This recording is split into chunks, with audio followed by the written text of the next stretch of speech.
Well, everybody, looky here. The next chapter with Charlie is now live on video for the very first time.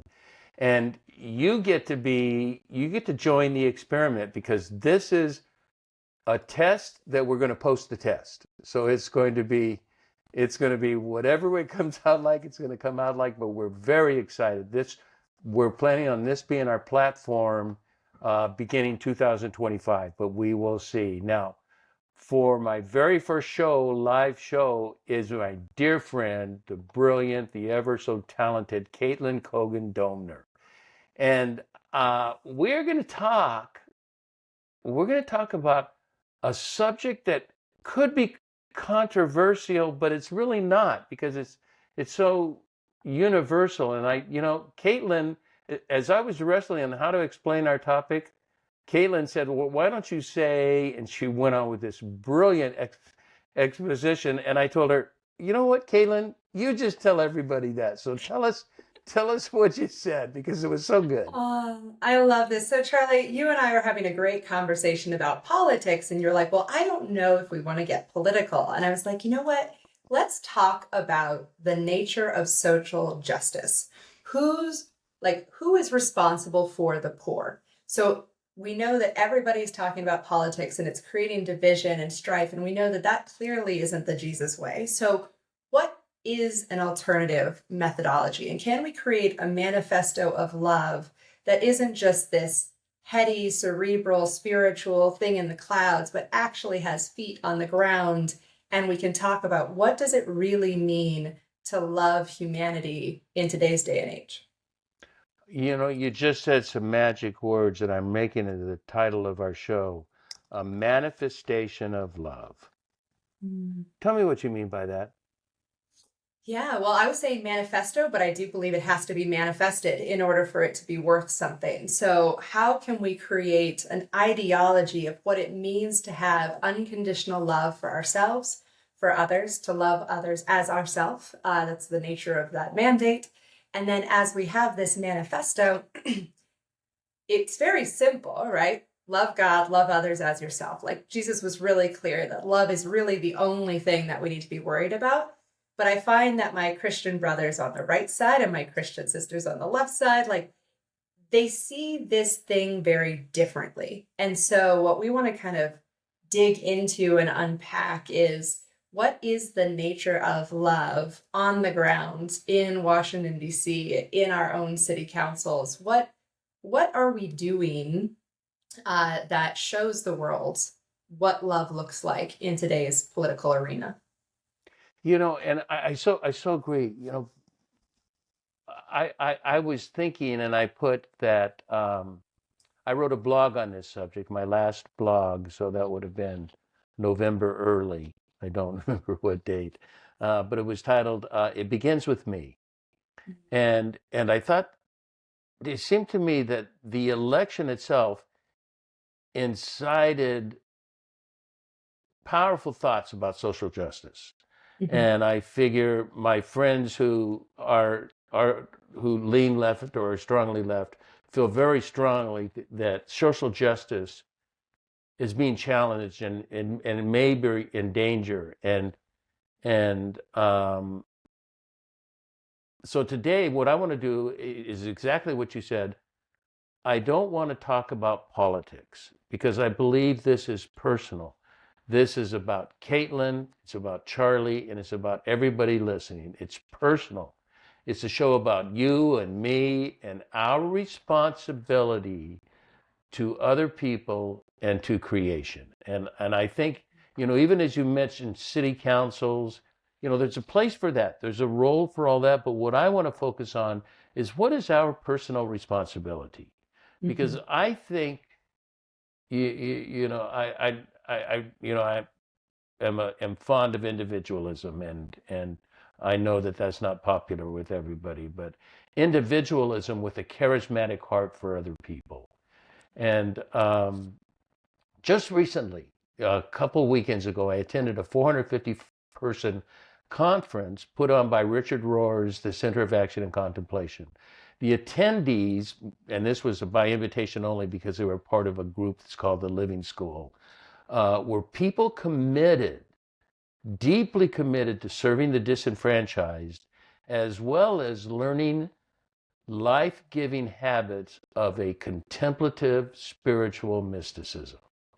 And so, you really, it's an integration of the self and society. And so I came up with three sort of statements. So they're kind of philosophical. You know me, I'm going to get philosophical. So there's philosophical statements. So these are this is my manifesto, okay, in Caitlyn language. One, social justice is less a governmental thing than it is a personal responsibility. Two, therefore, social responsibility begins with me.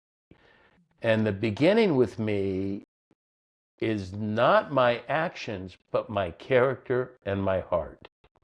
And I think a helpful starting point on personal and social responsibility begins with Jesus' words in the Beatitudes. And he said, this is the kind of character that the person who loves his neighbor would exemplify. And he says it calls for the kind of character that is to be poor in spirit, to mourn, to be gentle, merciful, pure in heart, and makers of peace, as we hunger and thirst to live in a loving relationship with all creation. So I just summed up all 8 Beatitudes. But I love this character of being poor in spirit, this humility that I know I need something. I know I'm missing out, and I've got to practice. And for mourning, it's for mourning the self in our society, and that's the heart. Mourning is the heart of social justice in my mind. And gentle or humble, merciful, pure in heart, makers of peace. How does that strike you? Yeah, I love that. It's always a good reminder that when you were talking about what is our mission, the one that had come to me was do justly, love mercy, walk humbly, right? Like this is our heart's affectation is towards mercy, right? We love mercy. We do justice, right? We don't always do mercy. We don't always like this. It's the action, the heart, and then the walk humbly.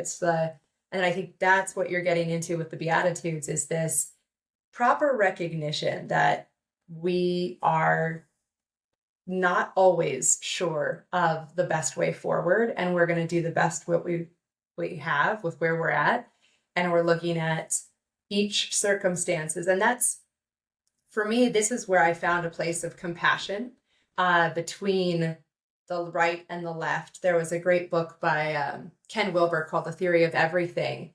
And he had shared that if you think of all of ideology as internal versus external, individual versus communal, and most of the right conservatives tend to focus on individual and internal. So we want to save the world. How do we save the world? We save it one soul at a time, right? Whereas the less conservative, the more liberal, the left side, they focus on the external and the communal.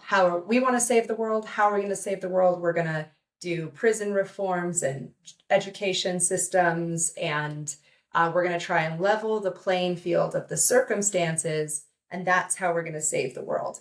But I think what's interesting is that helped me to appreciate that every person is really trying to make the world as good a place as they can for themselves, for their loved ones. They just are starting with completely opposite perspectives on how to do that thing.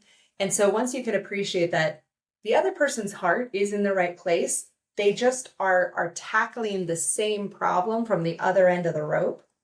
It allows you a little bit more compassion and can say, okay, where do we have things in common and how can we work together and collaborate? Because we recognize that all of it is true. It is just a spectrum of where do you want to focus your time, your resources, and an attention when you're moving forward. It's almost as if, I hate to even say sides, but both perspectives. Let's don't do sides because it's a divisive noun. Hmm. Let's say perspectives, both perspectives are really in harmony with the what, Hmm. that there needs to be something done. There needs to Hmm. be something done for the disenfranchised and the poor. It's about the how. The how is the question. And I think, it's really difficult. I like what you had to say about Ken Wilber, and I really like that idea. However, both are really required, are they not?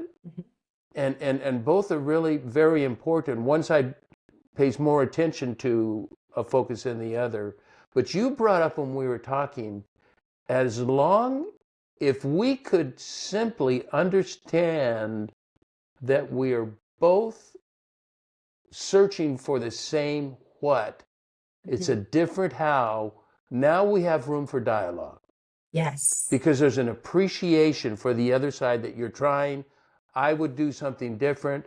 Let's see what we can do. Let me understand you, and hopefully you could try to understand me, and we could come up with some kind of congruence, some kind of dialogue. We may not agree on the hows, but we can appreciate that we're both trying to do the same thing. Yes.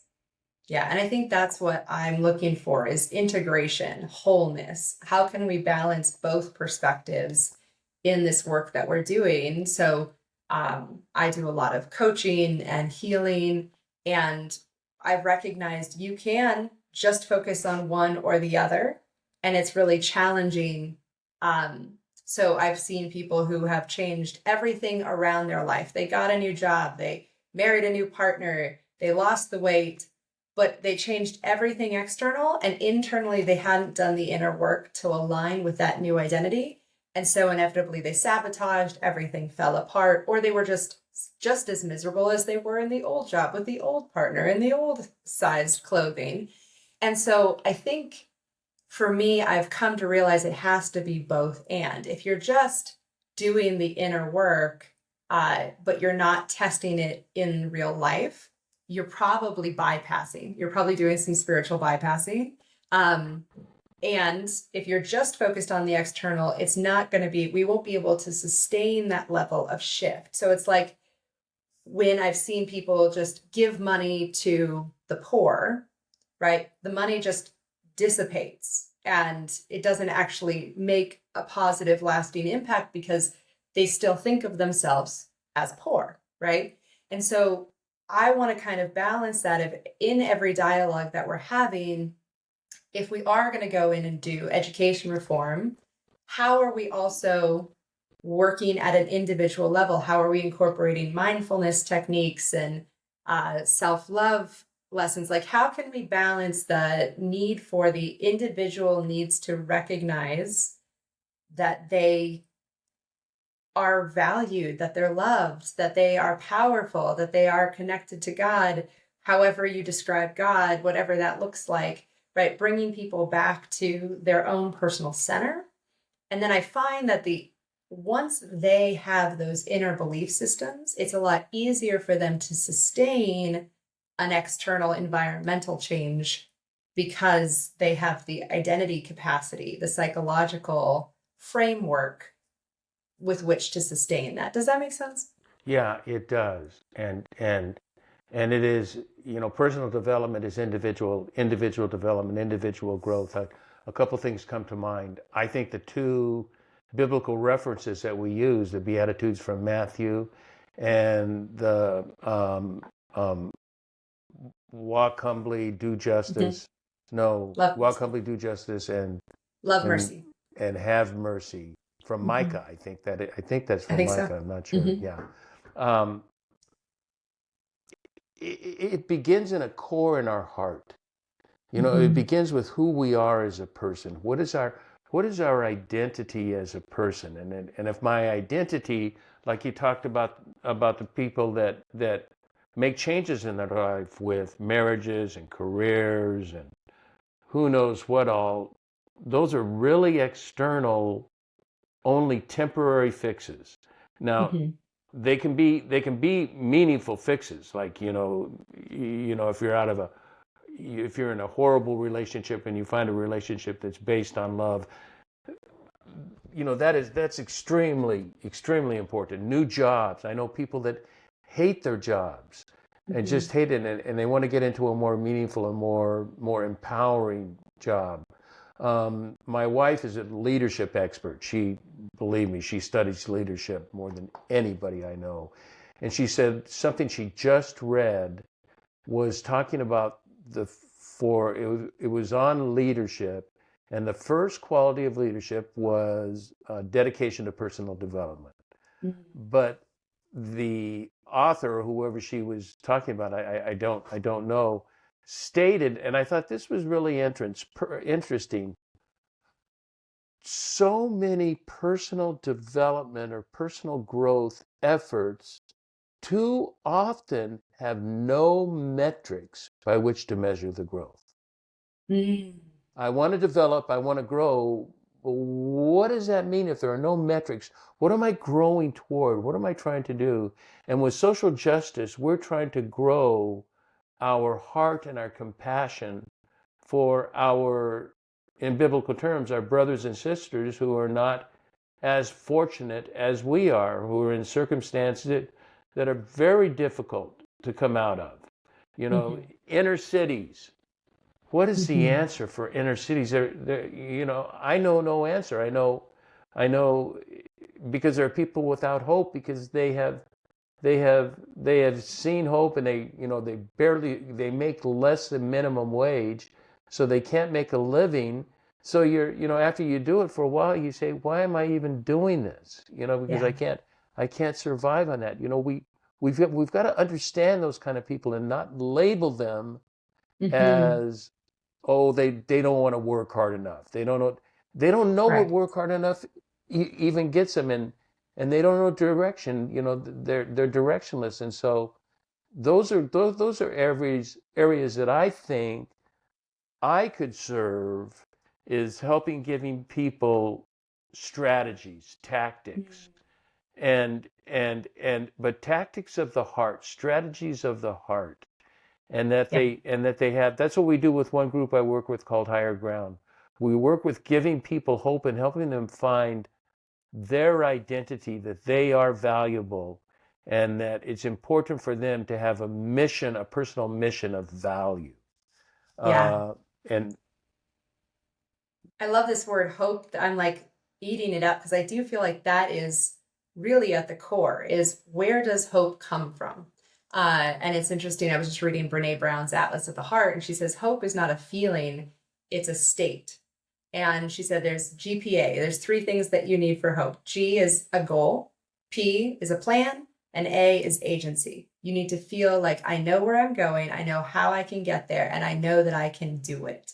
Right. And so as we're looking at organizing missions, right? Is there a goal? Is there a plan? And do they have a sense of confidence that this is possible for them, that there is a possibility of improvement? Because if we don't have that, we have nothing. We will just simply not make any improvement, personal development or external improvements, without that sense of hope at the heart of what we're doing. I love that. I have discovered taking. I just got into with Richard Rohr's people. They're so into the Enneagram, Mm. and so I found out I am an Enneagram 7, which Ah, is which is you know the we are enthusiast. enthusiast, agents of hope, optimist. That I'm an optimist. Now I can be very cynical. Don't think I can't be cynical. I'm a cynical SOB, but that cynicism is light it's cynicism light in who I am. I'm not. Who was it that wrote on cynicism? Was it Schopenhauer? Do you remember? I think maybe Schopenhauer. But I read a book on cynicism that's very popular, and I mean very well. It's considered a major work in philosophy. Hmm. Um, and and that is not me. I am always thinking of hope, but Mhm. but I like that you need to have a goal, a plan, and agency. Mhm. But there needs to be, maybe it's the agency, there needs to be, what helps is that a guidance and hope, because you're not even sure what to hope for except for moving above the Maslow's chart of food and shelter and water and warmth and clothing, Mhm. move more to significance.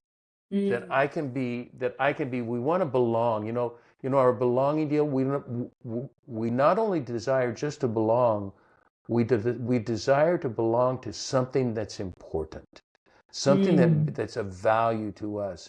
And so many people, especially the people we're dealing with, many people that have just, have within the last 5 to 7 years come across the border, and they don't know how to do a checking account. They don't. I mean, there's so many, so many things that are just natural to us that they don't even know, and so they're not given opportunities for hope. And I think that's where we can serve, is that we can show them, show people without hope that there is hope for you, and not just hope, there is a true opportunity for personal, existential, ontological goodness, that goodness and love. Yeah. I think what I'm feeling is for me, the individual always has to come first, like that inner work, connecting to whatever is higher, connecting to a sense of self-love, right? It's almost impossible for us to shift our state if we don't have that internal identity change at the heart. But at the same time, if we have that internal identity shift, if we feel connected to God and we're loving ourselves, but we aren't then turning around and giving a hand to the person behind us, faith without works is dead, right? It's this idea of like, yes, we're going to preach the Beatitudes on a hill, and we're also going to give them bread, right? Like there's this combination that Jesus had of, I'm going to give you spiritual food and I'm going to give you physical food because you don't yet understand. Like you're not always ready for this spiritual food. So let me like meet you where you're at that level of wherever you're at on my Maslow's hierarchy. Let me meet you there and let me help you there so you can feel seen, heard, loved, cared for. Your body is taken care of, your emotions are soothed. Now you actually have the mental capacity to start thinking about the existential, right? What is the nature of God, the universe, and my role in this place, right? But I think that when I look at the disenfranchised groups, we were talking about the disenfranchised right, the disenfranchised poor, looking at terrorist cells in other like countries, that at the heart of it is really this: I don't have hope, right? I can't tell you, I have no reason to believe that the world is going to be better for my children than it is for me. And if you don't have that hope that your child's life will be better than your own, yeah, there's very little reason to love your brother or work for a community or give. uh there's no sense of community identity and that belonging, right? And so it's just, how do I get a sense of power? And we've seen this, like Tony Robbins has talked about this a lot, that boys without power buy guns, right? Like if we don't have that internal sense of worthiness, that internal sense of agency, that internal sense of love, we're going to start finding horrible, often violent alternatives that give us that sense of just dear God, don't let me feel helpless anymore. Like, how can I act out? And so I think it is one of those things, like, how do we very intentionally serve the world? But I'm with you. I don't actually think that it's a government's responsibility to do that work. I think it was the church, and now it is the individual's responsibility. Or Um, charities, or or charities. Yeah. the to me, the core of work. Yeah. I'm such an advocate of nonprofit charities. Let Mm. me give you an example that or two Mhm. examples that I think are real life examples that talk about actions that you've been talking about and we've been talking about. And that is the work with two charities that I've been involved in for the last almost 10 years. No, not, yeah, well, close, 9 years. So, um, and that is one is higher ground, and another that, and I'll talk about what we do there, and the other is Wells of Life, where we've given access to clean water to over 1 million people in Uganda, and that really impacts life. But one of the things we do at Higher Ground is the city of Anaheim, which is a city in Southern California, gave us 5 acres of a park. They gave us a 5 acre park with a baseball field and a soccer area to play soccer, and then we built I can't remember 10,000 square feet of modulars that we do after school care, but we are not after school babysitting. It is not just, okay, let's just take you out and have you play tag and run around. We offer, for this is for young kids, for elementary school and some high school, but it's mostly middle school and lower school. We have classes we have STEM classes, we have dance classes, we have music classes where you go into these rooms, it's filled with guitars and bongos and all sorts of things the kids can play with. And they learn and they're given, you can do this, you can think differently. You can do they in the STEM classes they have science where they blow shit up and the kids love it. They think this is so cool and they're into science and they've never been introduced to this. They've never been introduced to what we in our middle to upper class society, that's just norm for us. And that you can have hope to do these kinds of things. And we offer family counseling and we'll work with families and kids. And the life changes are just outstanding. I mean, it is such an impactful organization that we get volunteers from Chapman University, UCI, Cal State Fullerton, and Cal State Long Beach. We have 80 volunteers per quarter that are interns, 80 interns per quarter to learn more about. They're out there working on a 4-to-1 ratio with kids. That's And amazing. and they're a mentor for them. They're a loving mentor because many come from very troubled families, dysfunctional families. They have a source of love and and goals and a plan. And now agency, we do what we can, but that's a family matter. But we Mhm. can give them goals and plans, and they feel they have hope for the future. And then so that is something, and that is something that's easily for me to personally be involved in. And it's also communal. There's a community of people in Higher Ground that are just committed to this community, Mhm. utterly committed to this community. And then very briefly, I'll tell you Wells of Life, where when we bring water to a community, one water well, we have, I don't know, over 1,000 water wells. And I can't remember the math. I'm sure it's over 1,000 water wells, but they serve about 1,000 people per well. Okay. And this keeps the worker bees, which are moms and girls, really Yeah. in this African culture. It's in Hmm. Uganda. The moms and girls fetch the water, and Right. they have to go get unclean water, which they have diarrhea, dysentery, cholera, and Hmm. it's so unhealthy that they miss school.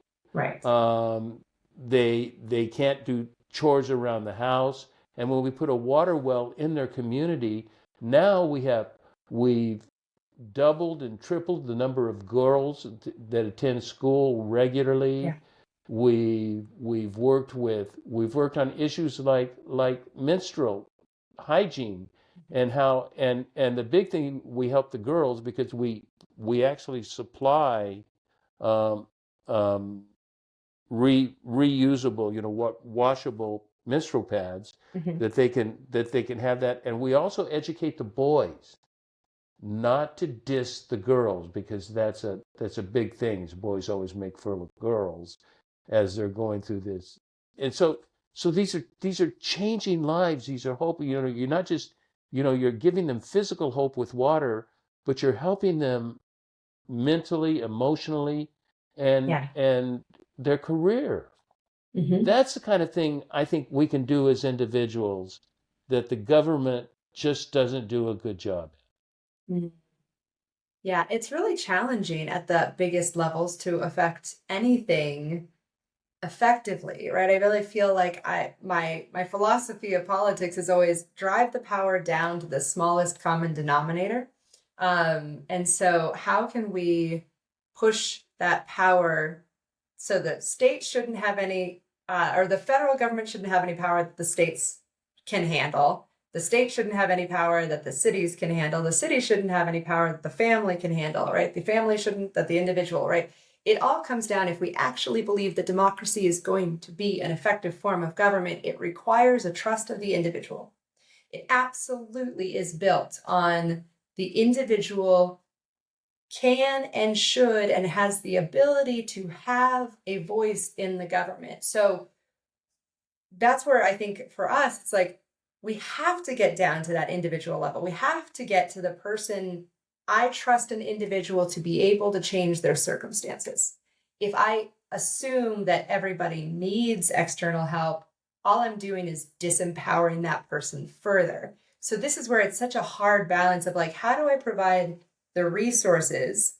How do I take personal responsibility to affect social justice? And how do I create opportunities for others to step into their power, to take their own version of personal responsibility, to utilize these resources and to change their life? Because at the end of the day, change, in my opinion, is always a from the inside out conversation that we need to have. And so just figuring out how do we provide those resources and encouragement. And I think the thing you said is we supply them with love, right? And I think that's kind of where our conversation started. And I think it's where it ends up is this is the core word for everything. It's love. How do we communicate love for ourselves, for our brother, as if they are ourselves? And this is how we show our love of God, you know? Yeah, and you know, as a contemplative on the mystical path, love is a huge aspect of my journey, and and one of my heroes in theology is Bonaventure, Saint Bonaventure from the 13th century, late 1200s, Mhm. and he convinced me a number of different. He gave me ideas that I had not really thought out as much as he had, and that I think so much of what we're talking about is the nature of God, and Mhm. and we can't look at God as an external entity, as this clockmaker that puts things together and lets it work. This God is already intimate, and this God is love, and that is where we get it. There is a source. We are created. We are DNA'd in the Big Bang. I have this wacky theology that the Big Bang, because I believe everything, and I know you don't know where I'm going because you've heard me say this before, but that everything begins with love, and Mhm. everything begins, and the sexual encounter is intended to be one of love, of Mhm. tremendous intimacy, and the Big Bang. Oh, I'm Was going the to put it big so O. crassly. The Big Bang bingo is is is a Trinitarian orgasm. Now I know that's Mm. terrible to put, that you would say that. I don't mean that, but what it is it means that it is fertilizing And the womb is the cosmos. The Mm-hmm. cosmos is the womb into which God spreads divine DNA, and that divine DNA is love. And we are all, everything in the planet, everything in the cosmos, every star, every rock, every tree, everything we have in the cosmos is love. And if we had that, and so Bonaventure said, before God is anything, God is good. And good is the noun, and the way God demonstrates good, his or its or her, because I don't believe that God is any gender. I believe God is gender full, not genderless. God is full of all genders, Mm. and that God expresses her love, her goodness through love. Yeah. Love is the verb. Yeah. So with that, let me ask you now, let me get personal with you. Mm-hmm.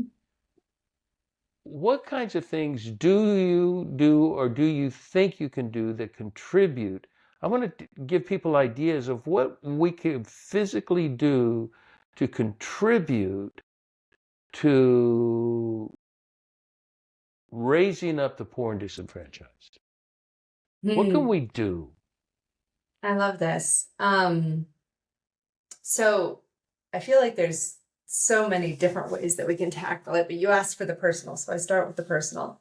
Um, I think it starts with be the change you want to see in the world, right? So making sure that if you want to calm anger, spread peace, right? Not anger. If you want hope, don't spread like dissatisfaction and animosity, right? Like, so make sure that you are fully aligned emotionally, that you're not acting from a place of, I have to, I should, it's my duty or responsibility. I feel like if we're being motivated by anything other than love, then the state that we create from is the state that we will create. So bringing yourself Mm, back to an internal state of love, peace, joy, and faith, gratitude, appreciation, right? Bring yourself to that space. And then look for opportunities, right? Awareness is the first step. What is possible? There are plenty of ways that you can support the world. What speaks to your soul? So, for example, Michael and I support 3 schools in Pakistan. A pastor reached out to Michael. Michael sent him some money. I was like, "Are you kidding me? We're sending somebody on the internet money?" But it was during COVID, and their village was starving because Christians are second class citizens, and so he just sent some money. We fed some people. That worked well. We sent them a little bit more. We said, how can we get involved? Should we, because we're entrepreneurs, like, can we teach you guys business? And they're like, actually, what we need are schools. If we can teach our kids English, they can break the cycle of poverty. Fantastic. Let's start some schools. And so we're like, well, tell us how much it's going to cost. We're thinking like $10,000. And they came back and they're like, well, I know it's a lot, but with $750, we could start a school. And for $500 a month, we could make sure every kid has clothes, shoes, a lunch, books, and an education for like 50 kids. $500 for 50 kids? That's like $10 per kid per month. Like, we're like, done. Let's do it. And so just we happened to be willing. We had our eyes open. An opportunity arrived. We tested it. We got good fruit from it. And so we fertilized that plant with more love and water, right? So I think it kind of just depends on what does God lay on your heart? Who are the people that you are most passionate about serving? Looking for opportunities, being open for what's there, and doing whatever you can, right? Jesus reminds us with the Pharisees giving a lot of money and the woman with 2 pennies, like, it's not the amount that you can give, it's the heart from which you give it. And so starting with whatever you have, wherever you're at, maybe it's just keeping granola bars in your car and handing them out to homeless people as you see them on the side of the road instead of just avoiding looking at them, right? It's how do we do what we can with where we're at and what we have, you know? that's beautiful. I like that. We're getting near closing time, and I think that's a song by Tom Waits. Uh, um, um, and I want to closing time is a hell of a time to redirect or go in a different direction, but I have to because because you know we both live in middle to upper middle class communities. So Mm-hmm. we don't have in our communities directly that we come in contact with on a regular basis poor and disenfranchised people. Now when I go to my inner cities in Anaheim, I I I I come in much more contact with people then. So I have opportunities, but that's not where my life is. Do you know, Caitlyn? Well, I know you know that so many people in our community are poor and have a boatload of money. You know, they're not poor in spirit, they're broken in spirit. Or they have no hope, or they have these, we wrestle with these self-identity issues, especially as you move up the chart, as you're moving to self-realization. There comes a point where you you don't feel you're worthy, or you don't feel you're capable. And those are people I also feel a strong drive to serve. Mm-hmm. Is the people that don't feel good about themselves, and it's not based on finances.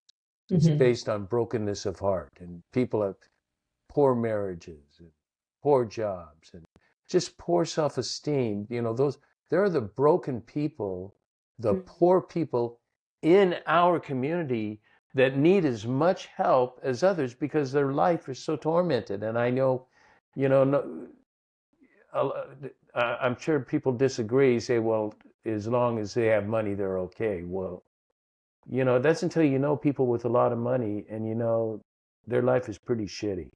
Yeah. Mm-hmm. So So I think what we're, you were saying is it doesn't matter who looks like they have money or don't, they all need hope and healing. Is that where you were headed with that? well, you know what that is, I think you just picked the closing words. It doesn't matter how much money you have. It's a matter of hope and love. Mm-hmm. Is that what you said? Did I quote you? Yeah. Yeah. Well, just we all need healing, right? We all need healing. Regardless of our external circumstances, it all starts with that heart of hope, love, and healing our relationship with the divine And ourselves. and ourselves. Mm-hmm. And it all begins with me and you and our listener. Mm-hmm. God help us all, literally. We need that. Caitlyn, you are the coolest. I think everybody can see why we're friends. We swim in the same pond, and you're a delight to have on the show. Thank you for coming on. Thank you so much, Charlie. I love our conversations, and yeah, getting a safe space to talk about hard things is it's a beautiful gift that you give your Thank speakers you. and your listeners. So thank you. Thank you. And I also want to thank um, uh, our everybody that's tuned into the show and tuned into Next Chapter with Charlie. And as usual, until next, this is Charlie Hedges signing off. Bye for now.